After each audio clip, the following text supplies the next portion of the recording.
सरमायादारी निज़ाम की हिमायत करने वाले दानिशवरों का ये कहना है कि सरमायादारी निज़ाम से बेहतर और कोई निज़ाम नहीं। इस सिलसिले में न्यू लिबरल इकोनॉमिस्ट का एक कलीदी किरदार रहा है। उनका ये कहना है कि अगर हम एक ऐसी मंडी कायम कर दें जहां परफेक्ट कंपटीशन हो, ये परफेक्ट कंपटीशन क्या भला है थोड़ी देर में आपको समझाऊंगा, मगर बहरहाल अगर हम एक ऐसी मंडी कायम कर दें जहां परफेक्ट कंपटीशन हो और जहां पर कीमतें सिर्फ और सिर्फ तलब और रसद की बुनियाद पर ही कायम हो, यानी डिमांड और सप्लाई ही तय करें कि कीमतें कितनी होंगी, तो इसी से ऑप्टिमम और एफिशिएंट आउटकम निकलेगा।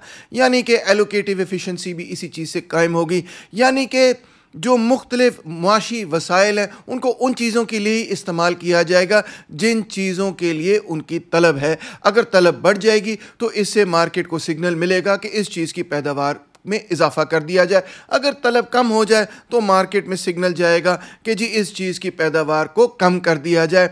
तो तलब और रसद की इंटरेक्शन के नतीजे में मंडी कीमतों को वहाँ पे तय करेगी जहाँ पे सबसे ऑप्टिमम और इफ़िशेंट आउटकम निकलेगा।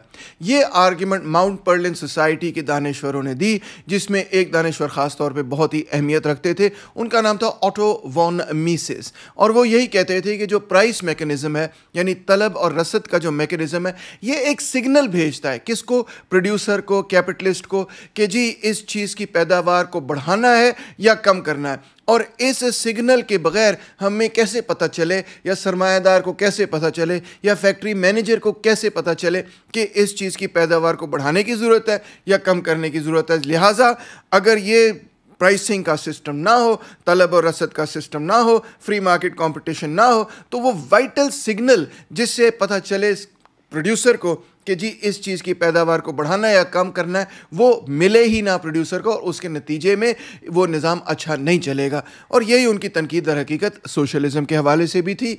और ना सिर्फ सोशलिज़म के हवाले से, वो ये कहते थे कि जितना वेलफेयर स्टेट है, जितनी प्राइस कंट्रोल्स हैं, जितनी सब्सिडीज़ दी जा रही हैं, इन सब को ख़त्म कर दिया जाए। हुकूमत की मईशत के अंदर इंटरफेरेंस होनी ही नहीं चाहिए।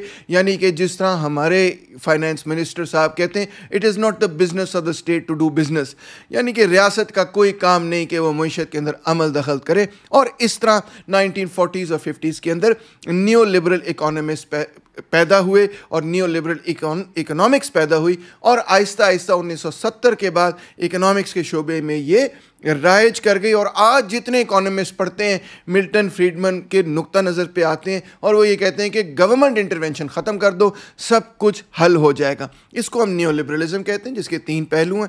एक ये है कि प्राइवेटाइजेशन कर दो तमाम चीज़ों की, गवर्नमेंट का क्या काम है कि वो बिज़नेस चलाए। दूसरा ये है कि लिबरलाइजेशन कर दो, इससे मुराद ये है कि सब्सिडीज़ और प्राइस कंट्रोल्स तमाम की तमाम ख़त्म कर दी जाए। यही वजह है कि इंटरनेशनल मॉनेटरी फंड जब हमें पैसे देता है तो वो ये कहता है कि सब्सिडीज़ ख़त्म करो, वो हमें ये कहता है कि प्राइस कंट्रोल्स ख़त्म करो। और तीसरी बात वो ये कहते हैं कि जो फाइनेंशियल सेक्टर है उसकी डीरेगुलेशन कर दो, यानी बैंकों के ऊपर जो रेगुलेटरी पाबंदियां लगाई गई हैं उनको भी हटा दिया जाए, बैंकों को भी पूरी आज़ादी दी जाए, सरमाए को आज़ाद करो, तलब और रसद, डिमांड और सप्लाई को आज़ाद करो, सारे मसले हल हो जाएंगे। इसको वो इस हवाले से भी कहते हैं कि जी ये तमाम चीज़ें मार्केट रिजिडिटीज़ पैदा कर देती हैं, यानी मार्केट के अंदर जो मैकेनिज़्म है डिमांड और सप्लाई का उसको ख़राब कर देती हैं, क्योंकि इससे प्राइसेस फिक्स हो जाती हैं, कोई ब्यूरोक्रेट आके उनको फिक्स करता है और इसी से सारा मसला पैदा हो जाता है। तो अगर फ्री कंपटीशन हो जाए तो सारे मसले हल हो जाएंगे और इकॉनमी एफिशिएंटली चलेगी और ज़्यादा से ज़्यादा तरक्की होगी, और उस तरक्की के नतीजे में आगे जाके गुर्बत का भी शायद ख़ात्मा हो। अब ये जो फ्री कंपटीशन है वो क्या है, इसकी 6 मुख्तलिफ़ किस्म की शराइत हैं। कुछ इकोनॉमिक्स की टेक्स्ट बुक्स इसको 5 लिख देती हैं, कुछ 6 लिख देती हैं, कुछ 7 भी लिख देती हैं, मगर मोर और लेस वो एक ही है। कभी कभार 2 नुकात को इकट्ठा कर लेते हैं, कभी एक नुक्ते को 2 बना लेते हैं, इस तरह से। सबसे पहली शर्त यह है कि बहुत ज़्यादा इसमें बायर्स और सेलर्स हों। एक ऐसी मंडी, एक ऐसी मार्केट जिसमें इतने बायर्स हैं और इतने सेलर्स हैं कि कोई भी एक बायर या कोई भी एक सेलर मार्केट प्राइस को इन्फ्लुएंस नहीं कर सकता, यानी कि वो कीमत को ना बढ़ा सकता है ना गिरा सकता है। जो मंडी में कीमत तय हो गई है उसी कीमत को वो कबूल करने पर मजबूर है। वो कीमतों को अपने एक्शन से बढ़ा नहीं सकता, वो कीमतों को अपने एक्शन से गिरा नहीं सकता। इसको हम कहते हैं कि बेसिकली हर फर्म जो है या हर बायर और सेलर जो है वो एक प्राइस टेकर है। जो मार्केट ने कीमत तय कर दी, वही उसको कबूल करनी होगी। दूसरी बात यह कि जो प्रोडक्ट्स मार्केट के अंदर बेचे जा रहे हैं वो होमोजेनस प्रोडक्ट्स हों, यानी कि इसको हम कहते हैं इकोनॉमिक्स की ज़बान में वो परफेक्ट सब्स्टिट्यूट्स हों, यानी कि तमाम के तमाम प्रोडक्ट्स जो बिक रहे हैं एक मार्केट के अंदर, अगर हम एक मार्केट की बात कर रहे हैं, वो आइडेंटिकल प्रोडक्ट्स हों।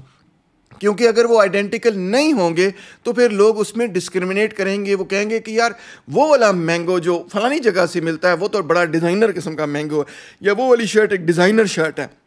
अगर प्रोडक्ट होमोजेनस होगा तो वो फिर दो मुख्तलिफ सेलर से या बायर से जब वो प्रोडक्ट ख़रीदेंगे या बेचेंगे तो वो ये नहीं सोचेंगे कि मैं कोई मुख्तलिफ चीज़ ख़रीद रहा हूँ।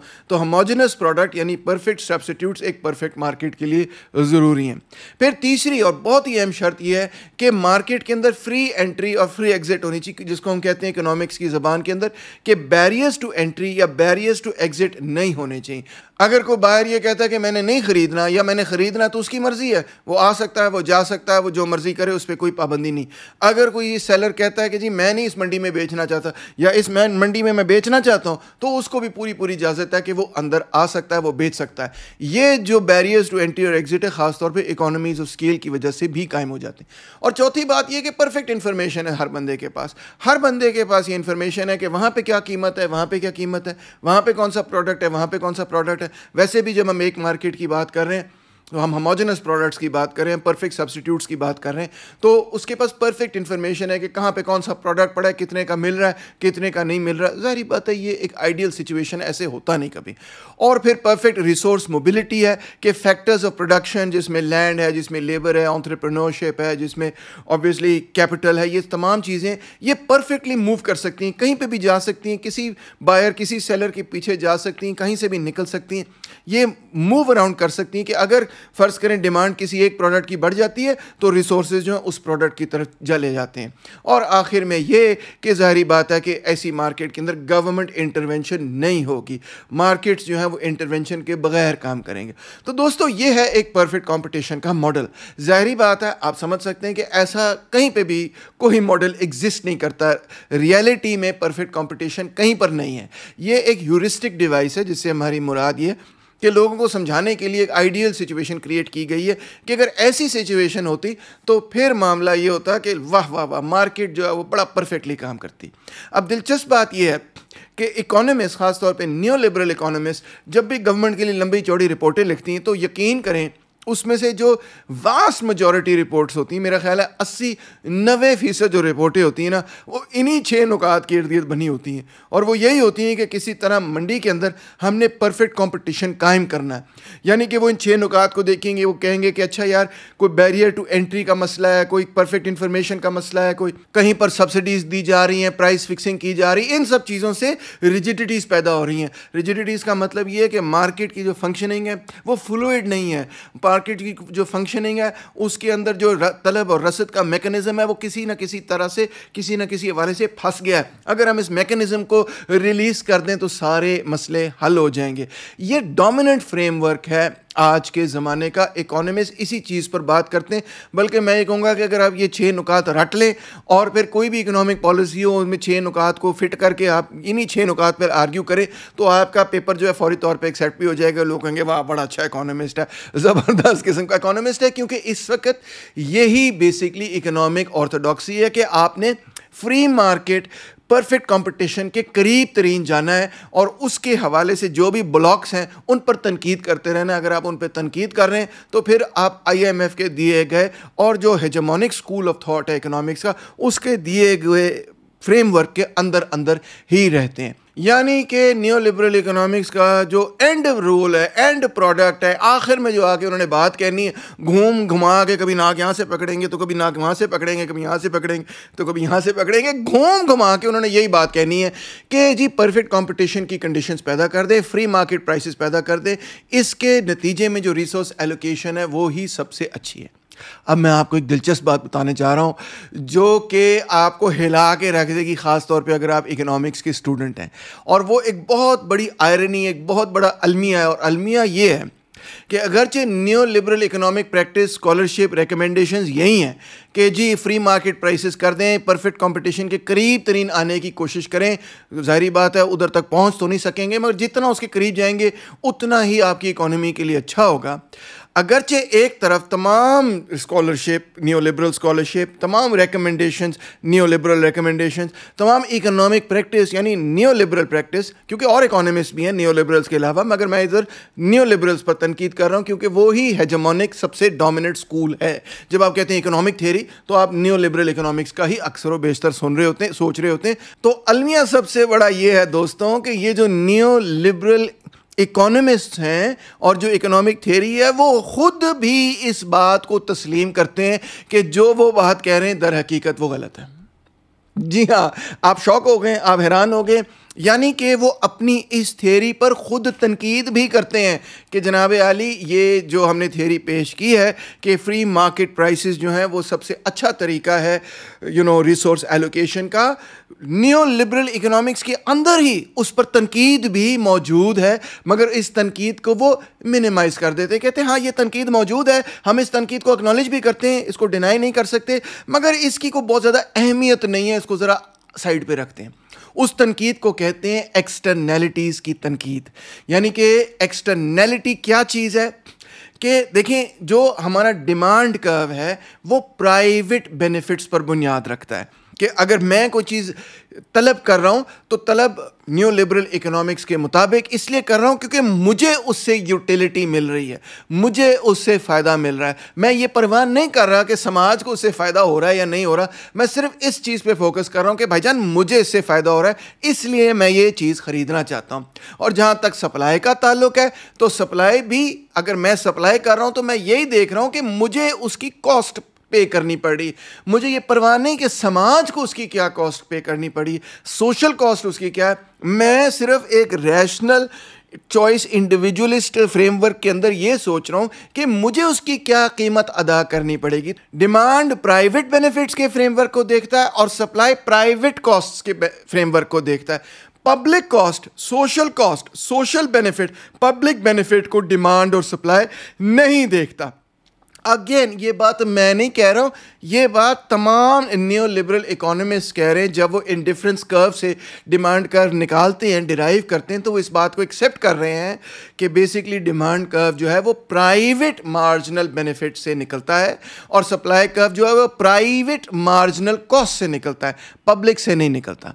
अगर हम इसमें अब शामिल कर दें कि जी पब्लिक डिमांड कर्व क्या है या पब्लिक मार्जिनल बेनिफिट्स क्या है या पब्लिक मार्जिनल कॉस्ट क्या है, या पब्लिक का लफ्ज़ अगर आप इस्तेमाल नहीं करना चाहते तो सोशल का लफ्ज़ इस्तेमाल करें, जो कि अक्सर न्यो लिबरल इकोनॉमिस्ट इस्तेमाल करते हैं कि सोशल मार्जिनल बेनिफिट्स क्या है या सोशल मार्जिनल कॉस्ट क्या है, तो पता ये चलता है कि ये पूरा का पूरा जो मामला है कि सोशल बेनिफिट्स क्या है और सोशल कॉस्ट क्या है किसी चीज़ को, इस सारे के सारे मामले को, इन सारे बेनिफिट्स को और इन सारी कॉस्ट को इकोनॉमिस्ट क्या लफ्ज़ देते हैं? एक्सटर्नैलिटी। एक्सटर्नैलिटी क्यों कहते हैं उसको? क्योंकि ये प्राइसिंग सिस्टम से एक्सटर्नल है, बाहर है, यानी कि प्राइसिंग सिस्टम इसको देख ही नहीं सकता, प्राइसिंग सिस्टम का इससे कोई ताल्लुक वास्ता ही नहीं है, ये external to the price system है, इसीलिए इसका नाम दिया गया एक्सटर्नैलिटी कि ये सिस्टम से बाहर है। जी हाँ, यानी कि इकोनॉमिस्ट खुद इस बात को एक्सेप्ट कर रहे हैं कि किसी चीज़ की सोशल कॉस्ट और सोशल बेनिफिट प्राइसिंग सिस्टम के अंदर मौजूद है ही नहीं, उससे एक्सटर्नल है, उससे बाहर है, उसको प्राइसिंग सिस्टम मुकम्मल तौर पे इग्नोर करता है। जी हाँ, इग्नोर करता है, उसको देखता ही नहीं है। मेरे जो न्यो लिबरल दोस्त हैं वो उस वक्त तक खुश नहीं होते जब तक कि उनको ग्राफ से बात ना समझाई जाए। उनको ग्राफ्स का बहुत ही शौक़ होता है क्योंकि उनको ये इल्यूजन है, उनके दिमाग में ये गलत फहमी है शायद कि जहाँ पे ग्राफ से कोई चीज़ साबित कर दी जाए तो वो पक्की पक्की मैथमेटिकली साबित हो जाती है। तो लिहाजा मैंने ये देखें इतनी मेहनत करके ग्राफ बनाए और पहली दफ़ा एक्सपेरिमेंट कर रहा हूँ कि भाई इस तरह से ग्राफ बना के आपको समझाऊँ। अब जब मैं आपको समझाऊँगा तो आपको 4 मुख्तलिफ चीज़ें समझाऊँगा। इन 4 एक्सटर्नैलिटीज़ की तफसील में ज़रा एक एक करके जाते हैं। सबसे पहले तो चार एक्सटर्नैलिटीज़ को दो हिस्सों में देखते हैं। एक वो जिसको हम पॉजिटिव एक्सटर्नैलिटी कहते हैं और एक वो जिसको हम नेगेटिव एक्सटर्नैलिटी कहते हैं। पॉजिटिव एक्सटर्नैलिटी उन चीज़ों को कहते हैं कि जिसमें पब्लिक बेनिफिट प्राइवेट बेनिफिट से ज़्यादा हो, आवाम को ज़्यादा फ़ायदा है, आपको जितना फ़ायदा है उससे ज़्यादा आवाम को फ़ायदा है, या फिर पब्लिक कॉस्ट प्राइवेट कॉस्ट से कम हो, उसमें भी पॉजिटिव एक्सटर्नैलिटी पैदा होती है। इसी तरह एक नेगेटिव एक्सटर्नैलिटी भी है। नेगेटिव एक्सटर्नैलिटी उसको कहते हैं जब public benefit is lower than private benefit, यानी कि पब्लिक को नुकसान है, आपको फायदा है मगर पब्लिक को नुकसान है, या फिर दूसरी तरफ पब्लिक ज़्यादा कॉस्ट अदा कर रही है और आप कम कॉस्ट अदा कर रहे हैं, ये भी एक नेगेटिव एक्सटर्नैलिटी है। अब इन एक्सटर्नैलिटीज़ को मज़ीद आगे हम और हिस्सों में तकसीम कर सकते हैं। एक है कंज्यूमर एक्सटर्नैलिटी और एक है प्रोड्यूसर एक्सटर्नैलिटी। इसका मतलब है हमारे पास अब चार मुख्तलिफ किस्म की एक्सटर्नैलिटीज़ पैदा हो गई। आइए मैं आपको एक्सटर्नैलिटीज़ अब इस ग्राफ से सिखाता हूँ जिस पे मैंने बड़ी मेहनत की है। ठीक है, आपने देखना है। आप शुरू करेंगे पॉजिटिव कंजम्पशन एक्सटर्नैलिटी से। पॉजिटिव एक्सटर्नैलिटी का मतलब ये है कि इससे समाज को फ़ायदा है। कंजम्पशन एक्सटर्नैलिटी का मतलब ये है कि ये डिमांड कर्व के नतीजे में पैदा होता है। अब हमने यहाँ पे प्राइस और क्वांटिटी डाल ली, हमने दो ग्राफ डाल लिए। ये भी आपको दिलचस्प बात बताऊं, क्वांटिटी को असल में वाई एक्सिस पे होना चाहिए था और प्राइस को असल में एक्स एक्सिस पे होना चाहिए था। इसलिए इकोनॉमिक्स के सारे ग्राफ्स यूं मूव करते हैं। जब ऊपर की तरफ जाना कहना हो कि चीज़ें इंक्रीज हो रही हैं तो वो यूं मूव करते हैं बजाय इसके कि ऊपर की तरफ जाएं। मगर बहरहाल ये एक मसला है, अब क्या कर सकते हैं इसके बारे में। तो ये प्राइस और क्वांटिटी का ग्राफ आ गया। सरकार फिर इसके बाद हमने इस पर डिमांड कर्व बना दिया। ये भी बड़ी आसान सी बात है। और बाय द वे कोई डिमांड कर्व आज तक कोई इकोनॉमिस्ट बना नहीं सका, मार्केट में जाके रिसर्च करके ये नहीं बता सका कि ये डिमांड कर्व है। ये पॉसिबल नहीं है। ये सिर्फ एक थ्योरेटिकल कॉन्स्ट्रक्ट है और इस पर बुनियाद रखता है कि कीमत अगर चीज़ की ज़्यादा हो जाएगी तो तलब क्वांटिटी डिमांडेड उसकी कम हो जाएगी। इसके बाद हम ये देखते हैं कि अगर हम डिमांड कर्व को एक तरफ देखें कि प्राइवेट मार्जिनल बेनिफिट्स क्या हैं और दूसरी तरफ देखें कि सोशल मार्जिनल बेनिफिट्स क्या हैं, तो हमें ये नज़र आता है कि जो प्राइवेट मार्जिनल बेनिफिट्स वाला डिमांड कर्व है वो अंदर है, यानी कि वो बेसिकली ये वाला कर्व है, और जो पब्लिक या सोशल मार्जिनल बेनिफिट्स वाला कर्व है वो सरकार ये वाला कर्व है, बाहर वाला कर्व है। तो इसलिए जब हम प्राइवेट से सोशल की तरफ जाते हैं तो हमें नज़र ये आता है कि डिमांड कर्व बाहर की तरफ चला जाता है। अब हम इसमें एक सप्लाई कर्व भी डाल लेते हैं। ये जो ब्लू लाइन आपको नज़र आ रही है ये सप्लाई कर्व है। अब जब हम इस एनालिसिस को इकट्ठा करते हैं तो हमें यहाँ पे मिल जाती है कि जी प्राइवेट प्राइस जो है वो ये होगी और प्राइवेट क्वांटिटी डिमांडेड और सप्लाइड ये होगी। यहाँ पे देखें इक्विलिब्रियम पोजीशन है। मगर जब हम सोशल पर्सपेक्टिव से चीज़ों को देखेंगे तो हमें ये नज़र आएगा कि इनफैक्ट जो सोशल मार्जिनल बेनिफिट्स हैं वो तो बहुत ज़्यादा है इसके मुकाबले में। तो लिहाजा जो सोशल प्राइस है, जो सोशली ऑप्टिमम प्राइस है वो यहाँ पर है और जो सोशली ऑप्टिमम क्वांटिटी है वो यहाँ पे, यानी कि इनफैक्ट सोसाइटी इस कमोडिटी को अंडर प्रोड्यूस कर रहा है क्योंकि वो ये वैल्यू नहीं कर रहा कि सरकार जो सोशल मार्जिनल बेनिफिट्स हैं वो ज़्यादा हैं प्राइवेट मार्जिनल बेनिफिट्स के मुकाबले में। बाय द वे एक छोटा सा नोट आपको ये बता दूं कि यहाँ पे मैंने एक ही सप्लाई कर्व बनाया है। अजम्पशन उसकी ये है कि जो प्राइवेट मार्जिनल कॉस्ट है वो सोशल मार्जिनल कॉस्ट के बराबर है। बाद में आपको दिखाऊंगा कि ये अजम्पशन करेक्ट इनफैक्ट नहीं है, सिंप्लिसिटी के लिए। अब देखें कि इसमें डेड वेट लॉस क्या है। डेड वेट लॉस जनाब अली, ये आपको जो एरिया नज़र आ रहा है रेड एरिया, ये रेड एरिया है डेड वेट लॉस। इसकी मैकेनिक्स क्या है किसी और वक्त आपको समझाऊंगा, मगर इससे समझ यही आती है कि क्योंकि ये चीज़ अंडर प्रोड्यूस हो रही है, कम प्रोड्यूस हो रही है, इस वजह से समाज को फ़ायदा नहीं हो रहा बल्कि नुकसान हो रहा है थोड़ा सा। है ना दिलचस्प किस्म की बात। अब आगे आते नेगेटिव कंजम्पशन एक्सटर्नैलिटी की तरफ। इसका मसला ये है कि इसी तरह हम डिमांड कर्व बनाएंगे क्वांटिटी सप्लाई क्वांटिटी डिमांडेड के मुताबिक, और हम ये देखेंगे कि जो प्राइवेट मार्जिनल बेनिफिट है वो ज़्यादा है और जो सोशल मार्जिनल बेनिफिट है वो इनफैक्ट कम है। अब हम इसमें एक सप्लाई कर्व भी डाल लेते हैं। हमारी वही अजम्पशन है कि private marginal cost is equal to social marginal cost. अब इस ग्राफ में हमें ये नज़र आ रहा है कि प्राइवेट मार्जिनल बेनिफिट वाला डिमांड कर्व तो यहाँ पे ये वाला है, मगर जो सोशल मार्जिनल बेनिफिट वाला डिमांड कर्व है वो तो यहाँ पे है, यानी कि वो शिफ्ट इन हो चुका है। ठीक है जी, सॉरी मैंने काफ़ी मेस बना दिया इसका कम, अगर अब समझ आ जाएगी कि हम देखते हैं कि अगर प्राइवेट मार्जिनल बेनिफिट को देखें तो ये प्राइवेट प्राइस होगी और ये क्वांटिटी होगी प्राइवेट प्राइस के हिसाब से। मगर जब हम सोशल मार्जिनल बेनिफिट को देखेंगे तो हमें ये नज़र आएगा कि सोसाइटी को इतना बेनिफिट नहीं है और ये डिमांड कर्व देखें ना यहाँ शिफ्ट हो गया, लिहाजा ये असल में अगर सोसाइटी के पॉइंट ऑफ व्यू से देखें तो ये क्वांटिटी होनी चाहिए जो कि प्रोड्यूस हो और ये उसकी प्राइस होनी चाहिए। यानी कि अगेन ये कमोडिटी जो है ओवर प्रोड्यूस हो रही है क्योंकि हम सोशल मार्जिनल बेनिफिट्स को नहीं देख रहे। इसमें भी हमें डेड वेट लॉस मिलता है और ये जो ट्रायंगल है इसको हम डेड वेट लॉस कहेंगे। अब इसी तरह हम देखते हैं पॉजिटिव प्रोडक्शन एक्सटर्नैलिटी। पहले हमने डिमांड कर्व को मूव किया, अब हम क्या करेंगे कि सप्लाई कर्व को मूव करेंगे। ये आ गया जी आपका सप्लाई कर्व। ये अपवर्ड स्लोपिंग सिर्फ इसलिए होता है क्योंकि अजम्पशन ये है और करेक्ट ही है मोर और लेस ज़्यादातर चीज़ों के लिए, अगरचे डिमांड और सप्लाई कर्व्स जो हैं कुछ कमोडिटीज़ के लिए उलट भी चले जाते हैं जिनको बैकवर्ड बेंडिंग सप्लाई कर्व्स और डिमांड कर्व्स वगैरह इस तरह की चीज़ें कहा जाता है, मगर अभी हम उसको कवर नहीं करेंगे। तो ये सप्लाई कर्व है जिसकी अजम्पशन यही है कि जैसे प्राइस ज़्यादा बढ़ती जाती है तो सेलर्स मार्केट के अंदर बढ़ जाएंगे, बस इतनी सी बात है। तो हम ये देखते हैं कि अगर हम प्राइवेट मार्जिनल कॉस्ट को देखें और फिर सोशल मार्जिनल कॉस्ट को देखें तो सप्लाई कर्व आप देखें बाहर की तरफ शिफ्ट हो रहा है। अब जब ये बाहर की तरफ शिफ्ट हो रहा है इसमें अब एक डिमांड कर्व डाल लें। अब इसमें डिमांड कर्व में हम ये अजम्पशन रखेंगे कि प्राइवेट मार्जिनल बेनिफिट्स और सोशल मार्जिनल बेनिफिट्स एक ही हैं, अगरचे ये अजम्पशन सिर्फ इस ग्राफ के लिए मैंने आपको बताया ये ट्रू नहीं है। अब इसमें जब हम प्लॉट आउट करेंगे तो हमें क्या नज़र आएगा, हमें नहीं ये नज़र आएगा जनाब अली के प्राइवेट इक्विलिब्रियम यहाँ पे है और सोशल इक्विलिब्रियम यहाँ पे है। प्राइवेट इक्विलिब्रियम के हिसाब से प्राइस ये है और क्वांटिटी ये है और सोशल इक्विलिब्रियम के हिसाब से प्राइस ये है और क्वांटिटी ये है।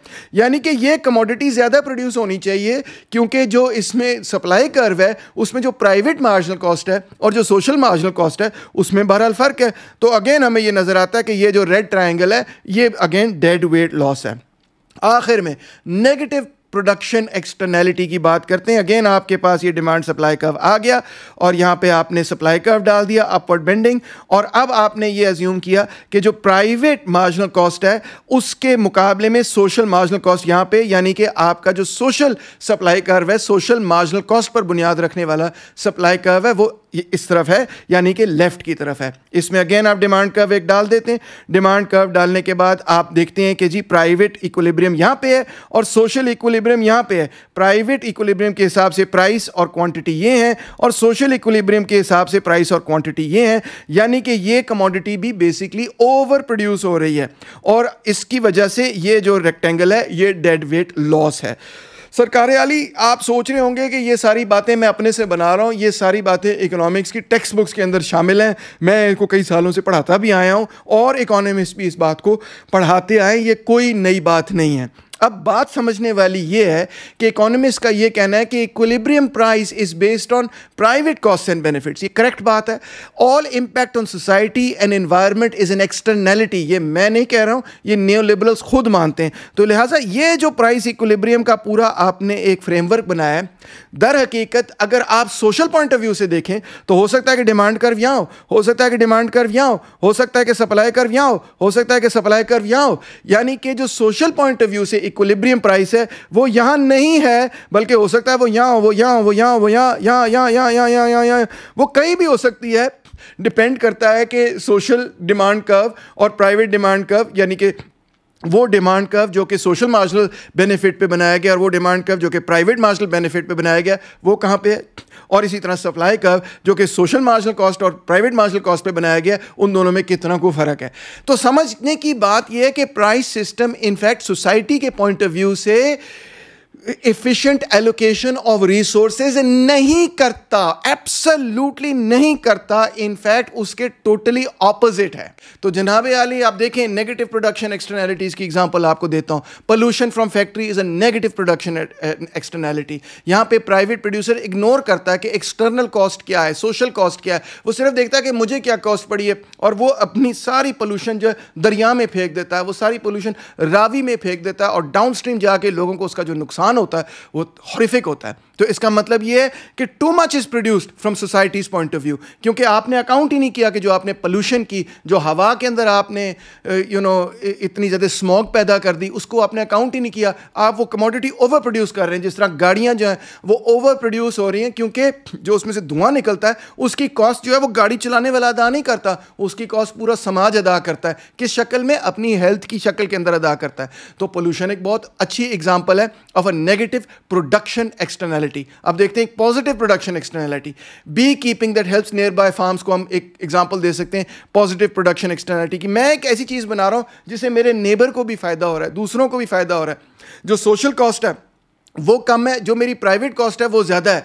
तो सोशल सप्लाई कर्व जो है वो प्राइवेट सप्लाई कर्व से नीचे है, और इसका रिजल्ट ये है कि इनफैक्ट ये काम ज़्यादा होना चाहिए, कम नहीं होना चाहिए, क्योंकि मुझे प्राइवेट कॉस्ट ज़्यादा पड़ रही है, इस वजह से मैं कम प्रोड्यूस कर रहा हूँ। अगर ये सोसाइटी बोझ उठाए तो इसको ज़्यादा प्रोड्यूस करे, सोसाइटी को फ़ायदा हो। इसी तरह नेगेटिव कंजम्पशन एक्सटर्नैलिटी, ये जिस तरह स्मोकिंग इन पब्लिक प्लेसेस है, कंज्यूमर्स जो हैं वो दूसरों को हार्म करते हैं। अगर मैं सिगरेट पीना शुरू कर दूँ तो उसका जो सोशल बेनिफिट है वो उसके प्राइवेट बेनिफिट से बहुत ज़्यादा कम है, यानी कि सोशल बेनिफिट उसका नहीं है, प्राइवेट बेनिफिट मुझे तो पसंद है सिगरेट पीना, दूसरे को तो पसंद नहीं है।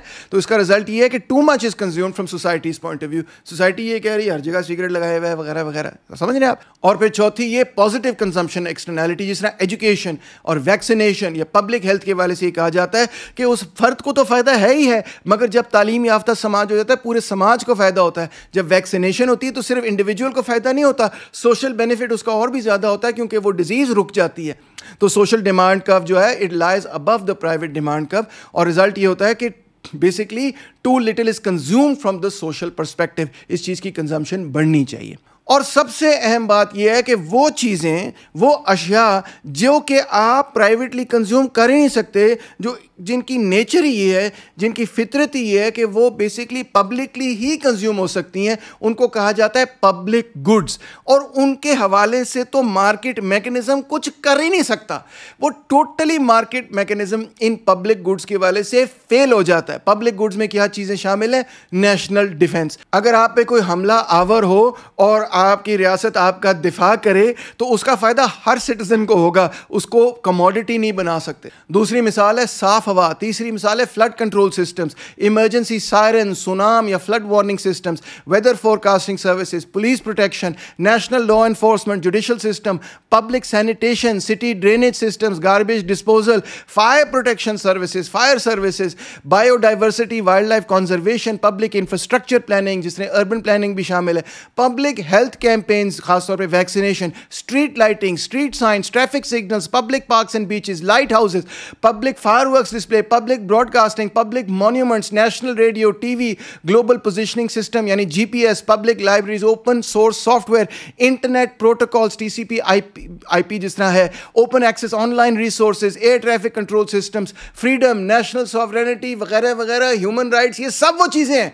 जिसके लिए कोई प्राइसिंग सिस्टम नहीं बनाया जा सकता। और ये सब चीज़ें हमारी ज़िंदगी के लिए इंतहाई अहम है, और इन सब चीज़ों के अंदर परफेक्ट कंपटीशन मुकम्मल तौर पर फेल है। अब आप ये सोच रहे होंगे डॉक्टर साहब अगर ये बात इकोनॉमिस्ट खुद कबूल करते हैं, न्यू लिबरल इकोनॉमिस्ट खुद कबूल करते हैं, तो फिर वो ये क्यों कहते हैं कि फ्री मार्केट सबसे अच्छा निज़ाम है, यही सबसे ठीक सिस्टम है? वो किस हवाले से इसका जवाब पेश करते हैं? वो जनाब आली ये कहते हैं कि ये एक्सटर्नैलिटीज़ एग्जिस्ट करती हैं, मगर ये बहुत छोटी हैं, ये बहुत छोटी हैं, इनको मेजर नहीं किया जा सकता, इसलिए हम इनको अज्यूम कर रहे हैं कि ये बहुत छोटी हैं, इसलिए इनको हम नहीं देख रहे। मगर दोस्तों बात ये है कि तमाम ह्यूमन प्रोडक्टिव एक्टिविटी, जब आप प्रोडक्शन के अंदर हिस्सा लेते हैं तो ज़ाहिर बात है तमाम एक्टिविटी से इन्वायरमेंट पे फ़र्क पड़ता है। कुछ डायरेक्टली फ़र्क पड़ता है, कुछ इनडायरेक्टली फ़र्क पड़ता है, क्योंकि प्रोडक्शन हो ही नहीं सकती जब तक आप नेचुरल रिसोर्सेज, कुदरती वसाइल, लैंड, वाटर, एयर, इकोसिस्टम के साथ डील ना करें, उसमें से चीज़ें ना हासिल करें। और जब हम प्रोडक्शन करते हैं तो उसका वेस्ट निकलता है, कार्बन की शक्ल में, इमिशंस की शक्ल में, केमिकल्स की शक्ल में, पैकेजिंग की शक्ल में। इवन वो चीज़ जो हम बनाते हैं वो भी जब इस्तेमाल होती है तो हम उसको फेंक देते हैं, वो भी गार्बेज के अंदर चली जाती है। तो कोई भी ऐसा प्रोडक्शन का प्रोसेस नहीं है जो कि नेचर को इफेक्ट ना करे। इसको थोड़ी टेक्निकल ज़बान में ये कहेंगे कि there is no truly closed loop process, entropy and resource depletion are inescapable. यानी रिसोर्स डिप्लीशन होगी, एंट्रोपी यानी चीज़ें जब बिखर जाएंगी तो वो ये अमल जो है हमारी एक्टिविटी से होना ही होना है।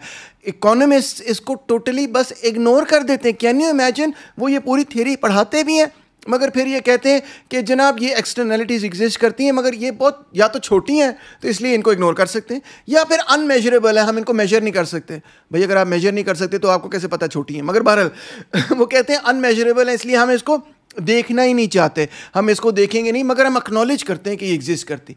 मगर देखें, समझने की ज़रूरत है कि अगर एक्सटर्नैलिटी छोटी भी हो, लेट्स से कि प्राइस जो है वो 1% से डिविएट कर रही है, मगर फिर भी जब आप देखेंगे कि एक कमोडिटी पे 1% से, दूसरी कमोडिटी, तीसरी, चौथी, पाँचवीं, हर कमोडिटी पे 1% से जो है वो डिविएट कर रही है, और फिर आप ये देखें कि हम एक ऐसे साइकिल में रहते हैं जहां हम मैस प्रोडक्शन कर रहे हैं, बहुत बड़े पैमाने पर मिलियंस नहीं बिलियंस ऑफ कमोडिटीज बना रहे हैं, ग्लोबली कमोडिटीज बना रहे हैं, तो वो 1% डिविएशन के नतीजे में भी आप अंदाजा कर सकते हैं कितनी बड़ी ग्लोबल एलोकेटिव इनएफिशिएंसी पैदा होती है। ऑप्टिमम सॉल्यूशन से आप कितना दूर चले जाते हैं, क्योंकि हर कमोडिटी की प्राइस अगर लेट से 1% से भी ऑफ है, तो आप अंदाजा कर सकते हैं कि पूरा निज़ाम जो है वो कितना एलोकेटिव एफिशिएंसी से दूर चला जाता है, क्योंकि वो सारे का सारा जो रिजल्ट है उसका वो कॉम्पाउंड हो जाता है एक दूसरे के साथ, क्योंकि एक कमोडिटी से खरीद कर ही दूसरी कमोडिटी से तीसरी कमोडिटी, चौथी कमोडिटी बनती है। तो मेरी सबमिशन ये है कि इसका क्यूमुलेटिव इफेक्ट ह्यूज है। और फिर दूसरी बात ये कि इट्स नॉट ट्रू कि उस पर सिर्फ 1% का असर होता है, उस पर बहुत मेजर असर हो सकता है। मिसाल के तौर पे कार्बन एमिशंस को देख लें, कार्बन एमिशंस का इतना बड़ा इंपैक्ट है सोसाइटी पर कि हम कह रहे हैं कि पूरी दुनिया के अंदर ग्लोबल वार्मिंग इस वजह से हो गई है। तो ऑब्वियसली इसका मतलब ये है कि प्राइस सिस्टम जो है उसको नहीं देख सकता, उसको नहीं अकाउंट कर सकता, it cannot account for that externality, और इसी वजह से कार्बन एमिशन इतनी हाई है, और इसी वजह से तबाही और बर्बादी दुनिया के अंदर हमें नजर आ रही है, और इसी वजह से फ्लड भी ज़्यादा शिद्दत से आ रहे हैं, और इसी वजह से हमें पाकिस्तान के अंदर फ्लड्स इतने बुरी तरह से नजर आ रहे हैं। तो दोस्तों, मैंने बात की थी कि न्यू लिबरल इकोनॉमिक्स की अजम्पशन ये है कि जो प्राइसिंग सिस्टम है वो ऑप्टिमम है, वो सबसे एफिशिएंट सोल्यूशन देता है, वो ऐसा सोल्यूशन देता है जिसमें एलोकेटिव एफिशिएंसी भी हो, बशर्ते कि परफेक्ट कंपटीशन हो। मैंने दिखाया आपको कि ये टोटली इनकरेक्ट थियरी है, इसका क्रिटिसिज्म खुद न्यू लिबरल इकोनॉमिक्स के अंदर मौजूद है,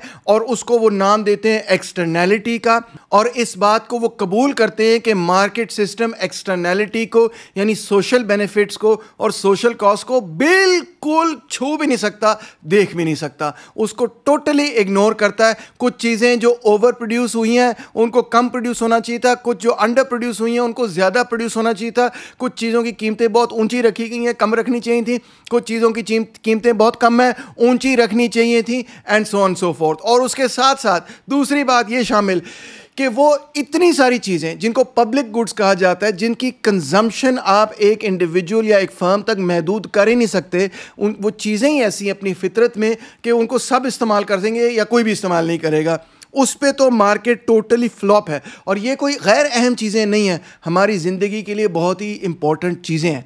सो समझ यह है कि नंबर एक ये कि मार्केट का मैकेनिज्म पॉजिटिव और नेगेटिव एक्सटर्नैलिटीज़ को देखता ही नहीं, और दूसरी बात ये कि मार्केट का सिस्टम पब्लिक गुड्स को मैनेज ही नहीं कर सकता, देख ही नहीं सकता।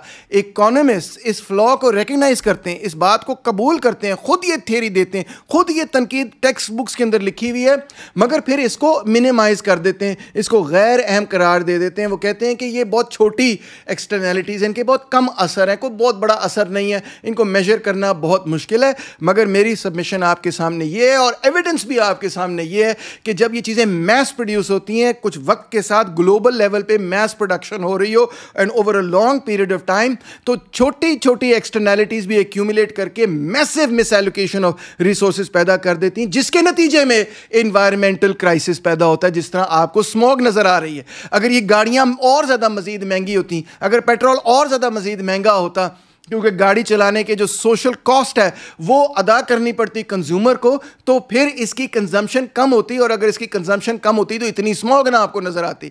इसी तरह कार्बन एमिशंस के नतीजे में ये ग्लोबल वार्मिंग और फ्लड्स वगैरह ना नजर आते। नतीजा दोस्तों ये है कि जो क्लाइमेट और एनवायरमेंटल क्राइसिस है वो रिजल्ट है इस प्राइसिंग सिस्टम का, इस न्यू लिबरल इकोनॉमिक्स का, कि free market systems basically social costs और सोशल बेनिफिट्स को नहीं देख सकती। Free market systems do not determine prices in an optimum and efficient allocation of resources. ये बेसिक बात है जिसको समझने की जरूरत है, और इस बात को जो लोग नहीं समझ रहे, उसका खुमियाजा, उसका रिजल्ट, उसकी जो कीमत है वो पूरी इंसानियत अदा कर रही है। किस शक्ल में? इन्वायरमेंटल क्राइसिस की शक्ल में, स्मॉग की शक्ल में, फ्लडिंग की शक्ल में, ग्लोबल वार्मिंग की शक्ल में, डिस्ट्रक्शन ऑफ बायोडाइवर्सिटी की शक्ल में। समझने की यही ज़रूरत है कि यह सरमायादारी निज़ाम हमारी सालमियत के लिए इस वक्त, एक वक्त था कि सरमायादारी निज़ाम ने बहुत ज़बरदस्त प्रोग्रेसिव इनकलाबी किरदार अदा किया, मगर इस वक्त सरमायादारी निज़ाम अब एक ऐसे मरहले, एक ऐसे नहज पर पहुंच गया है जिसके नतीजे में इंसानियत पूरी की पूरी अपने आप को तबाह कर सकती है। इस प्राइसिंग सिस्टम को साइड पे करें और एक नया सिस्टम बनाएं जो कि सोशल बेनिफिट्स और सोशल कॉस्ट को एक्सटर्नैलिटी नहीं समझता, बल्कि उसको समझते हुए रिसोर्सेज की एलोकेशन करता है। बहुत शुक्रिया।